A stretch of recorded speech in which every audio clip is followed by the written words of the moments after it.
แม่นบ่น้องละตะวันเพื่อให้มีการเปลี่ยนแปลงเพื่อคนลาวอยู่ในประเทศอยู่สบายเอาก็ว่าเพื่อคนลาวอยู่ในประเทศมันอยู่สบายข้าพเจ้าก็ยังบอกแล้วว่าข้าพเจ้ามันสบายแล้วอยู่นี่นะน้องละตะวันก็สิเห็นว่าข้าพเจ้าอยู่สบายซ้ำกินซ้ำอยากนี่บ่ได้อึดบ่ได้อยากแล้วแต่ว่าสิเพื่อบ้านเพื่อเมืองมันยากแต่ว่าตัวเองนี่มันโอเคละไดจังมาบอกให้ลูกหลานในประเทศให้ผลักดันสู่การพัฒนาเปลี่ยนแปลงเปลี่ยนออกจากระบอบเผด็จการมาเป็นประชาธิปไตยให้คนลาวในประเทศมีอยู่มีกินให้มันเจริญมันบ่ดีบ่การเปลี่ยนแปลงการเจริญหรือว่าอยากให้เขากอบโกยเบิ่งหังมีเป็นดีก็ขายประเทศไปเป็นหังมีเป็นดีเอาลัดเอาเปรียบคนอื่นไปเบิ่งดูประเทศลาวเป็นหลุมเป็นหูไปเบิ่งดูเอาตับเอาไตลูกหลานไปขายเอาผู้หญิงไปฆ่าไปขายเป็นโสเภณีเป็นกะหรี่แทนเขาแม่นแล้ว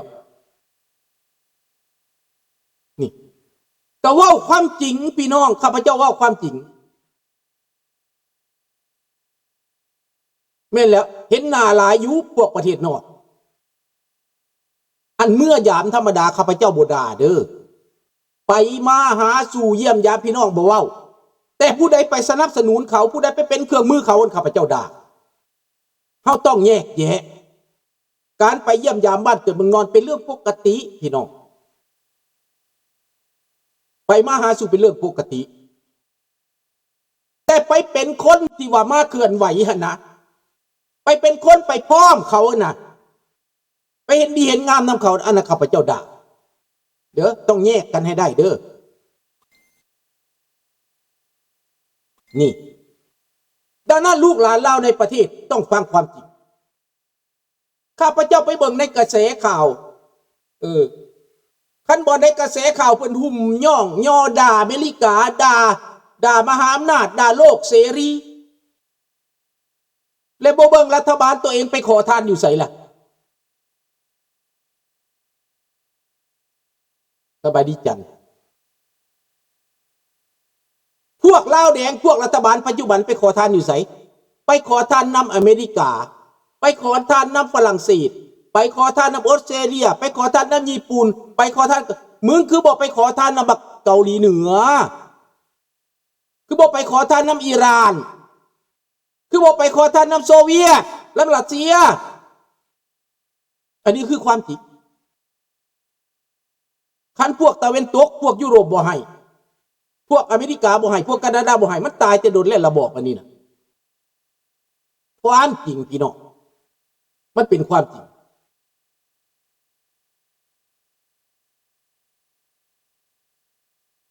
ดังนั้นในปัจจุบันนี้พี่น้อง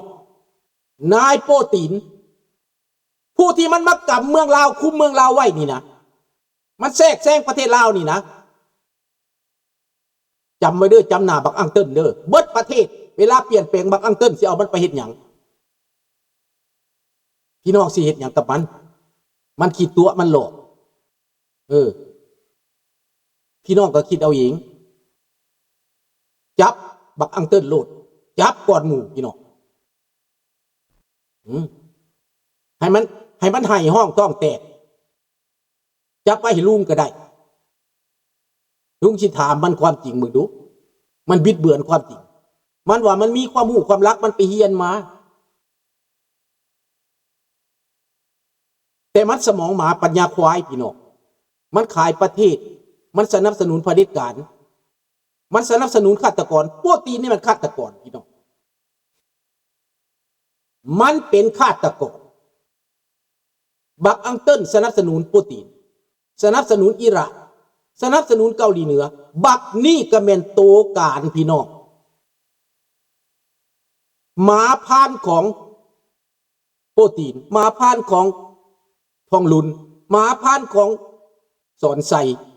หมาพานพวกนี้เฮาเสียไปเฮ็ดหยังเอาไปเผา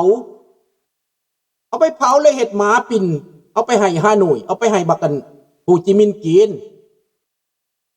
หมาพวกนี้นะมันจังสิได้พี่น้องนี่ นั่นแหละมันหมดทางแท้ๆเดี๋ยวนี้พี่น้องข้าพเจ้าก็บอกพวกท่านเลยดีบักทองรุ่นไปบ่ได้แล้วมันหันมาหาอเมริกาแล้วมันอยากให้พวกเฮานี่พร้อมมัน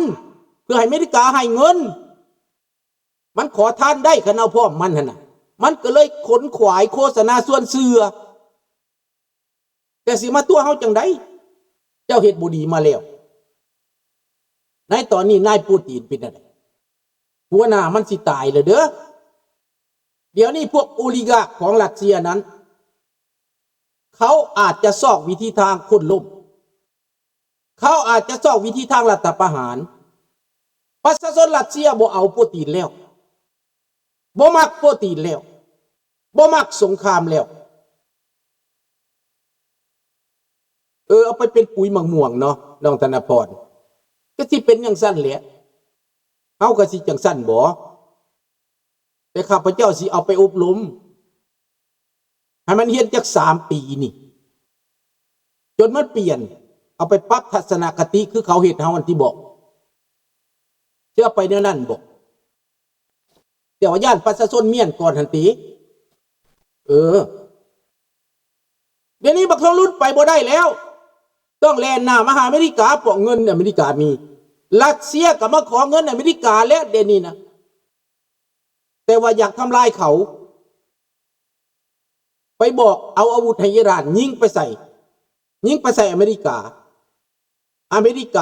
ถ้าโดนัลด์ทรัมป์เดี๋ยวนี้ฮู้จักว่ารัสเซียเป็นเดี๋ยวนี้แล้วนะก็ไปหนุนยูเครนในบาทนี่โดนัลด์ทรัมป์ตัดสินใจหนุนเซเลนสกี้ได้ยอมรับกองทัพเซเลนสกี้ว่าเป็นอันดับโลกเก่งที่สุดสามารถทำลายบ่อน้ำมันพุ่น 3,000 กิโลเมตรก็ไปได้ 1,500 กิโลเมตรก็ไปได้มอสโกลุกเป็นไฟอามาซอนของรัสเซีย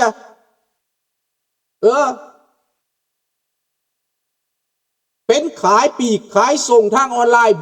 ใหม่เรียบร้อยนายทุนรัสเซียห้องให้ยูเครนจัดการเครื่องนั่นเป็นอย่างอิเล็กทรอนิกส์เครื่องประกอบอาวุธผ่านบริษัทของเอกชนส่งให้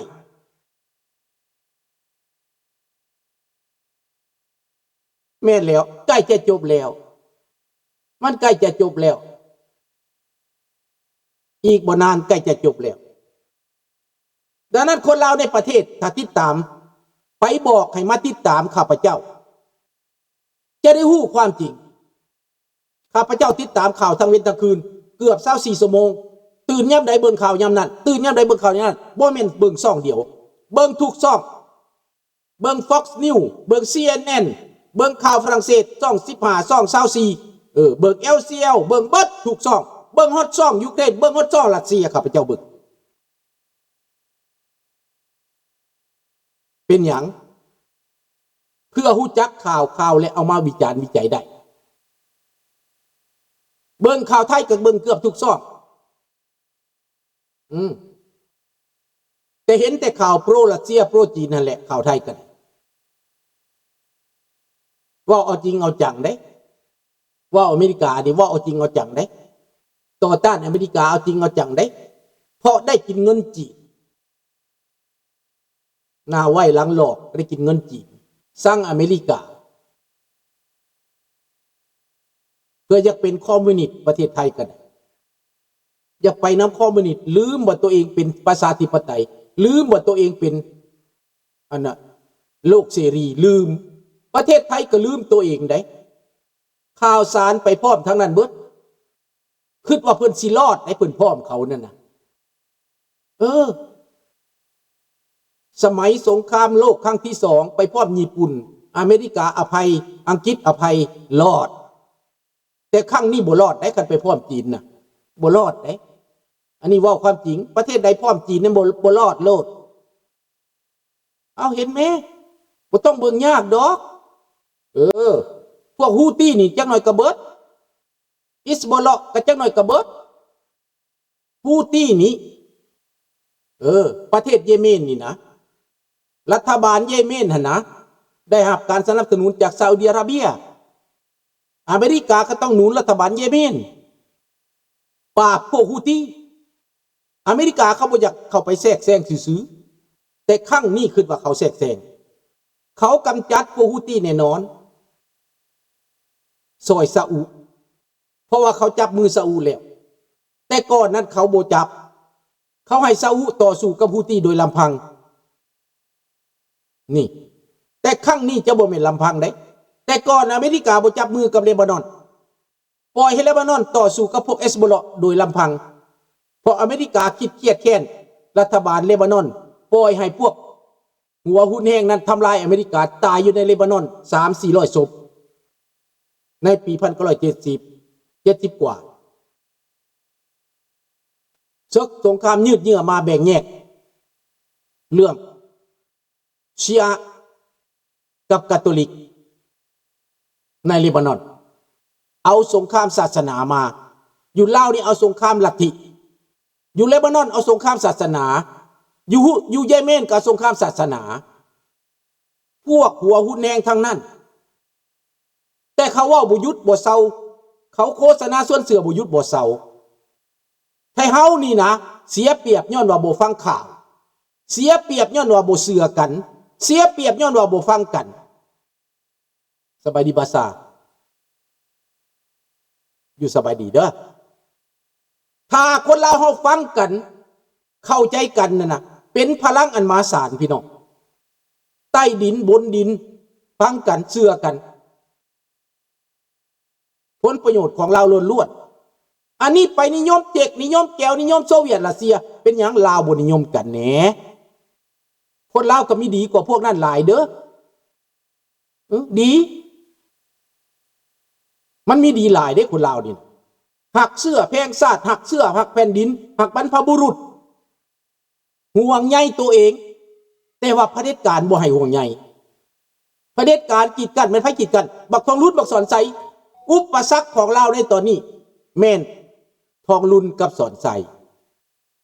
เป็นอุปสรรคของเราเป็นอุปสรรคอันใหญ่หลวงในการพัฒนาถ้าพวกสองคนนี้ตายดับหรือว่าเกิดมีอันเป็นไปย้อนตกตายเบิดทั้งสองคนนั้นเอาย้อนตกตายแบบคือมันตกอยู่เสียงขวางนะสบายดีสำราญแผ่นดินลาวสิสูงขึ้นพอพวกนี้กำอำนาจกดขี่ข่มเหงไว้เหยียบไว้เอาแต่ผักแต่พวกตัวเองบักโปรตีนตายแล้วตายคักๆไปบ่รอดแล้ว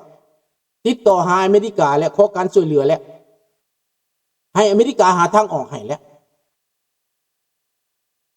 ทางลับนี่อเมริกาก็บอกว่าเจ้ายุติซอยอิหร่านอเมริกาก็เตือนจีนไปอีกถ้าเจ้าอยากเจอสงครามไวๆเจ้าก็ซอยอิหร่านไวๆจีนเข้ามาโฆษณาเข้ามาบิดเบือนในอเมริกาผ่านหยังผ่านคนของเขาในอเมริกานี่แหละผ่านลาวแดงผ่านแก้วแดงผ่านเขมรแดงผ่านไทยแดงในอเมริกานี่แหละเขามาแทรกแซงอเมริกาเขาฮู้เบิดแล้วเขาฮู้เบิดแล้วเดี๋ยวเขาก็จะกำจัดในอเมริกานี่นะเดี๋ยวนี้ศาลที่ยับยั้งโดนัลด์ทรัมป์ไว้นะพี่น้องข้าพเจ้าฟังข่าวที่ไล่คนออกนอกประเทศนะผู้ใดไปเลือกตั้งปลอมในสมัยไบเดนบ่มีบัตรกับไปเลือกตั้งนะอันนั้นผิดกฎหมาย